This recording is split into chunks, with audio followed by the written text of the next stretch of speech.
తెలంగాణ రాష్ట్రం మొన్నటి వరకు బీఆర్ఎస్ పార్టీకి ఏటీఎంగా మారిందని, కాంగ్రెస్ పార్టీ అధికారంలోకి వచ్చిన తర్వాత రాష్ట్రాన్ని ఢిల్లీకి ఏటీఎంగా మార్చేశారు అని విమర్శించారు కేంద్ర హోంమంత్రి అమిత్ షా. నిజామాబాద్లో పసుపు బోర్డు జాతీయ కార్యాలయాన్ని ప్రారంభించిన ఆయన తెలంగాణలో బీఆర్ఎస్ పోయినా అవినీతి పోలేదు అన్నారు. పసుపు రైతుల దశాబ్దాల కల అయిన పసుపు బోర్డు జాతీయ కార్యాలయాన్ని కేంద్ర హోంమంత్రి అమిత్ షా ప్రారంభించారు. జాతీయ కార్యాలయంలో ప్రత్యేక పూజలు నిర్వహించారు. కిషన్ రెడ్డి, బండి సంజయ్తో పాటు రాష్ట్ర మంత్రులు తుమ్మల నాగేశ్వరరావు, సీతక్క, ఎంపీ అరవింద్, ఎమ్మెల్యే ధనపాల్ సూర్యనారాయణ తదితరులు హాజరయ్యారు. పసుపు బోర్డు కార్యాలయం ప్రారంభం అనంతరం పాలిటెక్నిక్ కళాశాల మైదానంలో పసుపు ఉత్పత్తులను అమిత్ షా పరిశీలించారు. కిసాన్ సమ్మేళన్ బహిరంగ సభలో అమిత్ షా మాట్లాడారు. దేశ ప్రజలను ఆరోగ్యంగా ఉంచడంలో పసుపు రైతులది కీలక పాత్ర అన్నారు. పసుపు రైతులకు ప్రధాని మోదీ ఇచ్చిన హామీ నెరవేరిందన్నారు.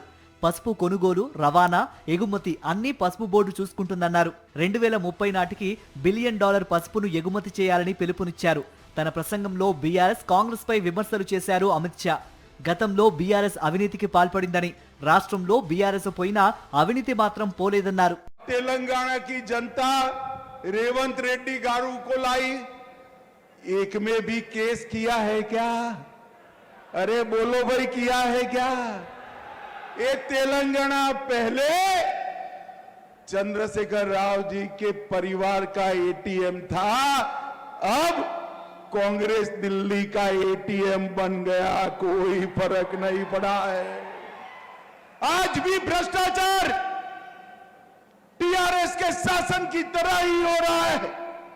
आज भी नक्सलियों को बचाने की बात हो रही है. आज भी मोदी जी की योजनाओं को नीचे लागू नहीं होने दे रहे. దేశంలో నక్సలిజం లేకుండా చేయటమే మోదీ లక్ష్యమని, మావోయిస్టులు తక్షణం హత్యాకాండ ఆపేసి లొంగిపోవాలని హెచ్చరించారు అమిత్ షా. 2026 మార్చి 30 లోపు దేశంలో నక్సలిజం లేకుండా చేస్తామని, ఈలోగా మావోయిస్టులు లొంగిపోవాలని హెచ్చరించారు. పెహల్గాం ఉగ్రదాడితో పాకిస్తాన్ భారత్ను భయపెట్టాలని చూసిందని, ఆ తర్వాత భారత్ శక్తేంటో పాకిస్తాన్తో పాటు ప్రపంచం మొత్తం చూసిందన్నారు అమిత్ షా.